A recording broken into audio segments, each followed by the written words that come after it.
মুখ্যমন্ত্রীর সুস্থতা কামনা সুকান্ত মজুমদারের। মুখ্যমন্ত্রীর নিরাপত্তা বাড়ানো হোক এমনটাই দাবি করেছেন তিনি। প্রয়োজনে আলাদা বাসভবনের ব্যবস্থা করা হোক, নিরাপত্তা বাড়ানোর জন্য কিন্তু বলেছেন সুকান্ত মজুমদার।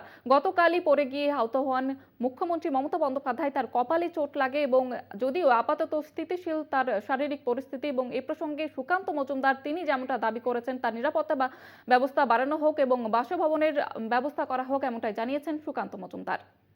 এই মুহূর্তে সবথেকে বড় বিষয় হচ্ছে মাননীয় মুখ্যমন্ত্রী যতটা দ্রুততার সাথে সুস্থ হয়ে নিজের স্বাভাবিক জীবনে ফিরবেন, আমরা সেটাই প্রার্থনা করছি ঈশ্বরের কাছে। উনি দ্রুত সুস্থ হয়ে ফিরে আসুন স্বাভাবিক কাজে, সে রাজনৈতিক কাজ হোক এবং প্রশাসনিক কাজ হোক।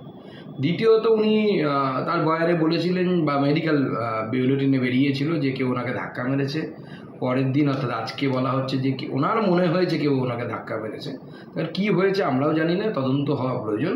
ওনার সুরক্ষা, মাননীয় মুখ্যমন্ত্রীর সুরক্ষা অত্যন্ত গুরুত্বপূর্ণ বিষয়। রাজ্যের হোম মিনিস্ট্রিকে ভালো করে দেখা উচিত, কোথাও কোনো ভুলচুক হয়েছে কিনা করে ওনার সুরক্ষা প্রয়োজনে যদি মনে হয় যে আরও বাড়ানো দরকার বাড়ানো উচিত। যদি প্রয়োজন মনে হয় আলাদা করে সিএম হাউস বানিয়ে সেখানে মাননীয় মুখ্যমন্ত্রীকে রাখা প্রয়োজনে সিএম হাউস বানিয়ে সেখানে রাখা উচিত। ওনার সুরক্ষার সাথে কোনো ধরনের কম্প্রোমাইজ করা উচিত নয়।